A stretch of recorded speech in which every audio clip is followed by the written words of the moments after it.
जय हिंद। देखिए, फ्रांस और पाकिस्तान के रिश्ते एकदम बर्बादी के कगार पे आ गए हैं। 1 साल पुराना मामला था जो ब्लास्फेमी यानी चार्ली हेब्डो के मैगजीन को लेकर हुआ था, जिसमें आग लगाने के काम किए थे तुर्की के ये तैयबुल अर्दोगान। ये अपने आप को पता नहीं क्या इर्तुगुल गाजी समझ रहे हैं, ये सोच रहे हैं कि पुराना वाला इनका ऑटोमन साम्राज्य है, यहाँ पे कुचा के चल जाएंगे। अभी यहाँ पर ये मामला काफ़ी पुराना है। देखिए, फ्रांस जो है वहाँ पे हर देश का अपना अलग अलग संविधान होता है। तो ये जो फ्रांस है, यहाँ की एक मैगजीन है, यहाँ फ्रांस में पेरिस में मैगजीन छपती है चार्ली हेब्दो।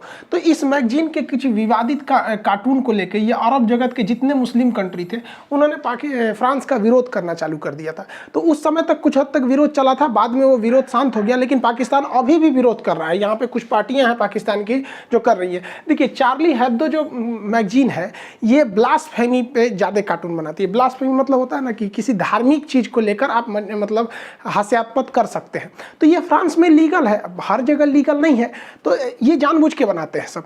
इससे कि चार्ली हेब्दो की मैगजीन की बिक्री भी बढ़ गई। जैसे जैसे ये कार्टून बनाया ये बिक्री बढ़ते गई। किसी चीज़ से विवाद होता है तो उसका ऑटोमेटिक प्रचार होने लगता है। जैसे आप देखेंगे भारत में तांडव मूवी थी, तांडव मूवी को कौन जान रहा था, लेकिन ऐसा ना एक कोई सीन आया था इसमें जिसको बाद में कट कर दिया गया। अमेजॉन प्राइम में आया था तो सीन को कट कर दिया गया। उसके बाद से गवर्नमेंट ने कहा कि चलो भाई अब ठीक है। यहाँ पर बहुत सारे लोगों ने उसी वजह से तांडव देख लिया। इतना बवाल हुआ था कि हमको फुर्सत नहीं होता है कि मूवी देखे, लेकिन हम भी देख लिए तांडव।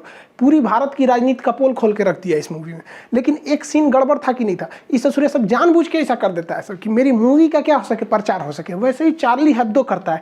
ब्लास्फेमी उसे कहते हैं किसी धार्मिक रूप से वो मतलब आप हास्यास्पद कार्टून वगैरह बना सकते हैं। तो ये फ्रांस में लीगल है, तो पाकिस्तान वाला कह रहा है हम इसे इलीगल कहते हैं। अरे भैया, पाकिस्तान में बुर्का पहनना लीगल है तो फ्रांस में इलीगल है, तो तुम्हारे देश का कानून अपने देश का देखो ना। यहाँ पे पूरी दुनिया को काहे लिए लेके चल रहा है तुम। देखिए, अगर हकीकत में देखेंगे तो इन सबके पीछे तुर्की का हाथ था। तुर्की जो है अपने आप को मुस्लिम जगत का सुप्रीम पावर घोषित करना चाहता है। तो तुर्की के जहाज को लीबिया में फ्रांस के जहाज ने मारकर गिरा दिया। तुर्की का जहाज था, लीबिया के पास जा रहा था, तो फ्रांस के जहाजों ने मार के उसे एंटी एयरक्राफ्ट से मार के गिरा दिया। अब तुर्की पहले से भड़का हुआ था फ्रांस में, और पिछले साल 2020 में मौका मिल गया। उसने चार्ली हेब्दो के कार्टून के लिए पूरी तरह से इसने बवाल कर दिया। पूरे अरब जगत ने बहिष्कार करने लगा फ्रांस का। कुछ हद तक फ्रांस की अर्थव्यवस्था भी डगमगा गई थी शुरुआती दौर में, लेकिन फ्रांस को भी पता था कि ये लोग बरसाती में ढक है, भो भो भो करके शांत हो जाएंगे। लेकिन इन लोग का कोई दूर तक का प्लानिंग तो होता नहीं है। अगर आप किसी भी मुस्लिम कंट्री से देख लिए या अरब जगत के किसी भी कंट्री से, उनसे पूछिएगा कि आगे आपका 10 साल आगे का फ्यूचर प्लान क्या है, उनको कुछ नहीं पता है। यही जो ये बवाल करके रख दिया, इसमें फंस गया। इमरान खान के यहाँ पे पूरी दुनिया में बहिष्कार हुआ था, मुस्लिम कंट्री में। पाकिस्तान ने भी बहिष्कार किया था उसका, उस समय हम वीडियो बनाए हुए थे। उस समय इतना भयानक ही लोगों ने बहिष्कार कर दिया था फ्रांस का कि फ्रांस के राष्ट्रपति प्रधानमंत्री के ऊपर जूता का ई करके पोस्टर निकाला था। और हद बेशर्मी इन लोग की देखिए कि इन्होंने अपनी संसद भवन में एक प्रस्ताव पारित हो गया कि पाकिस्तान का वह राजदूत जो फ्रांस में बैठा है उसे वापस बुलाया जाए। तो जब ये प्रस्ताव पाकिस्तान के संसद से पारित हो गया तब पता चला कि पाकिस्तान का कोई भी राजदूत फ्रांस में बैठा ही नहीं है। इन लोग का ससुरों का मुंह लजा गया। अब इसी बीच इसमें पाकिस्तान में बहुत जो बवाल हो रहा था, उसी बीच एक तहरीके लब्बैक पाकिस्तान की पार्टी है। तहरीके लब्बैक पाकिस्तान पूरा नाम है इसका। अब ये थोड़ा सा ज़्यादा धार्मिक कट्टर है। तो होता क्या है, देखिए, जो इलेक्शन होता है ना, डेमोक्रेसी, इसमें सबसे बड़ा चीज़ क्या होता है ना कि मेजॉरिटी के खुश रखो, मेजॉरिटी को अपने फेवर में रख लो, हम जीत जाएंगे। तो इस चोट्टा सब मेजॉरिटी के चक्कर में कभी सिखों के ऊपर अत्याचार करेगा, कभी ईसाइयों के ऊपर, कभी हिंदू के ऊपर, कभी जैन के ऊपर, मतलब वहाँ बौद्ध के ऊपर टॉर्चर करते रहो। वहाँ पर पाकिस्तान में तो ये कोई बहुत नया बात नहीं है। तो इन लोगों ने बढ़ चढ़ के हिस्सा लिया कि फ्रांस को तो बर्बाद कर देंगे, ये कर देंगे। तो उस समय कोरोना था, तो इमरान खान ने इन लोग को समझाया कि देखो भैया 2020 है तो हम 2021 में फ्रांस के खिलाफ बहुत बड़ा एक्शन लेंगे, उनके राजदूत वगैरह को बाहर निकालेंगे। तो ये शांत बैठ गया सब। और जब 2021 आया ना तो भाई साहब ये बवाल कर दिया सर। कहा सर कि तुमने बोला था 2020 में कि हम फ्रांस के राजदूत को निकालेंगे, निकालो। 2021 आ गया, भाई एकदम भयानक हो गया। 11 को पुलिस वालों को कैप्चर करके लेके चले गए थे सब तरीके लब्बैक वाले। बाद में उन्होंने छोड़ दिया उसको। अब इमरान खान दोनों डबल समस्या में पड़ गए कि ऐसा मैटर जो पूरी दुनिया भुला चुकी है उसमें किसी राजदूत को लौटा देना मतलब अपने रिश्ते को ख़राब करना है। लेकिन ये लोग सुधर नहीं रहे। और यहाँ पर अभी ये तहरीके लबैक पार्टी जो है वहाँ पर, इसको काफ़ी ज़्यादा ग्राउंड मिल रहा है वहाँ पर। प्रचार छोटी मोटी पार्टियाँ क्या चाहती हैं, उल्टा सीधा बयान दे दो, ये कर दो, ताकि न्यूज़ में रहें हम, ताकि अगली बार में ये हो सके। ये लोकतंत्र में ये बहुत ख़राब खेल होता है। Kick out the France ambassador, France के राजदूत को बाहर निकालो। अब बताइए, फ्रांस के राजदूत को बाहर निकाल देने से इनका समाधान हो जाएगा? कोई समाधान नहीं होने वाला है। ये लोग रैली पे रैली करते जा रहे हैं। अब ये देखिए, ये रैली में ये बेचारा बचवा है, इसको क्या पता है कि राजदूत क्या चीज़ होता है? कोई पता नहीं है। लेकिन फ्रांस के राजदूत को बाहर ले जाए गए हम। ये देखिए, इसको कुछ पता नहीं है।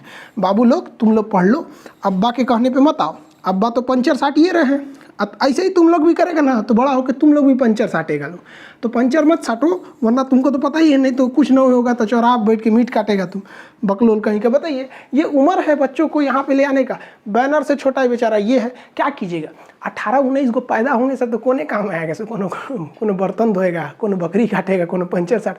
एक दो गो रहे सब तब ना आदमी बहुत बेहतरीन नाम रखता है। इन सोचो इनको नामों कौन ची होगा, छोटका मझिला पतरका, यही सब करेगा सभी। पाकिस्तान की सरकार को भी वहाँ के आवाम को समझाना चाहिए कि देख बाबू, अगर फ्रांस के राजदूत को हम लौटा दिए तो चलो, क्या अगले दिन अमेरिका में भी ऐसा कार्टून बनेगा तो अमेरिका के राजदूत को भी बाहर निकाल दो, रूस के राजदूत को बाहर निकालो, चीन के राजदूत को बाहर निकालो। पता चला पूरे दुनिया के राजदूत को निकालो तो खाओगे तुम लोग कौन चाहिए? तो सोचा तुमने क्या सही से रोटी चावल नहीं मिलता, उस पर से नफासत देखो इतना। और फ्रांस ने तो अपने यहाँ अपने एडवाइजरी जारी कर दिया है कि जो भी लोग फ्रांस में बिजनेस करने के लिए गए हैं, वो 4000 के लगभग लोग हैं, वो वापस आए। और फ्रांस ने अपने दूतावास में राजदूत को छोड़ा है, वहाँ पे लगभग 15 जो डिप्लोमेट होते हैं, राजनयिक होते हैं, उन्हें वापस बुला लिया है। और अब तब हुआ है पाकिस्तान के असेंबली में भी ये प्रस्ताव गया है कि राजदूत को निकाला जाए कि नहीं निकाला। बताइए, ये मैटर, धार्मिक मैटर को राजनीतिक मैटर बना दिया है यहाँ पर। और यही वजह है कि पाकिस्तान बर्बाद हुआ वहाँ पर। अगर फ्रांस के राजदूत को पाकिस्तान लौटा देता है तो एकदम रिश्ते खत्म हो जाएंगे, क्योंकि पाकिस्तान का कोई राजदूत फ्रांस में बैठा नहीं है। एक ही रास्ता, यही राजदूत, अगर इसको भी लौटा देंगे तो पूरी रिश्ते खराब हो जाएंगे, पूरी दुनिया में इनका कॉन्फिडेंस लो हो जाएगा। और ट्रेड में तो इन्हीं लोग को फायदा होता था, फ्रांस को ये ज़्यादा बेच पाते थे। ट्रेड में लॉस अलग हो जाएगा इन लोग को, पाकिस्तान वाले को। वैसे भी इनकी अर्थव्यवस्था कर्जा के दौर पे चल रही है यहाँ पर। और इस सब को देखते हुए फ्रांस ने भी इन लोग को चिपका दिया है। क्या कहा है कि फ्रांस ने पाकिस्तान को दिया था मिराज 2000 जहाज। ये मिराज 2000 जहाज भारत के पास भी बहुत ज़्यादा संख्या में है। जहाज का नाम है, ये संख्या नहीं है, 2000 मॉडल नंबर है यहाँ पर। ये जहाज बड़ी पुराने हैं, लेकिन उस समय के बहुत घातक थे। आज यही वो मिराज जहाज है जो कारगिल की लड़ाई में बहुत महत्वपूर्ण भूमिका निभाया था। तो फ्रांस ने कह दिया कि देखो भैया, ये जो मिराज जहाज है, इसका जितना पार्ट पुर्जा है, ये पार्ट पुर्जा अब हम नहीं देंगे, तुम लगा लो। तो ये बेचारा इमरान खान ने चाइना को बोला कि हमारा पार्ट पुर्जा आप दे दीजिए। तो चाइना ने कहा ठीक, हम दे देंगे। तो पाकिस्तान के पायलट ने कहा कि ना, हम ना उड़ाएंगे। सोचा चाइनीज पार्ट पुर्जा रास्ता में बंद हो जाएगा, कोई गारंटी नहीं है। फंस गया, इनका डिफेंस सिस्टम भी फंस गया यहाँ पर। क्या होगा देखिए, जब कभी पंचर साटने वाले लोग रफाल बनाने वाले लोग को चैलेंज करेंगे ना, तो यही होगा। पाकिस्तान की अर्थव्यवस्था में सबसे ज़्यादा योगदान इनको मीट काटने में होता है। सोच रहा कुछ नहीं मिला तो बकरी लेके 4 जगह काटने लोगों। और ये लोग चैलेंज कर रहे हैं दुनिया के सबसे बड़े जहाज एयरबस बनाने वाली कंपनी को। हद होती है इन लोग की। देखिए, पता नहीं सोच रहा कोने नशा में रहता है सभी। फ्रांस से संबंध टूटने में ना इनको एक और जबरदस्त घाटा लगेगा, GSP+ स्टेटस का।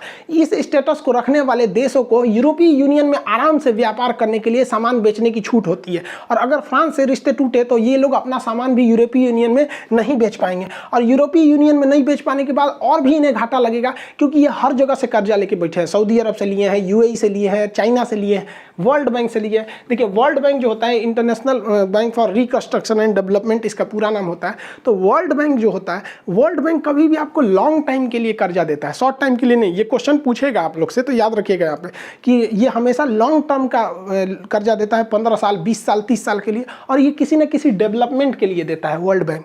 जबकि IMF इससे उलट है। IMF जो होता है, ये शॉर्ट टर्म के लिए पैसा देता है, 1-2 साल के लिए देगा, 3 साल के लिए देगा। और ये कब देता है? जब आपका लेन देन बिगड़ जाता है। तो लेन देन जो बिगड़ जाता है ना, इसे कहते हैं हस्तांतरण। तो ये जब ये बिगड़ जाता है ना, कैश डिपोजिशन बिगड़ जाता है, तो IMF शॉर्ट टाइम के लिए देता है।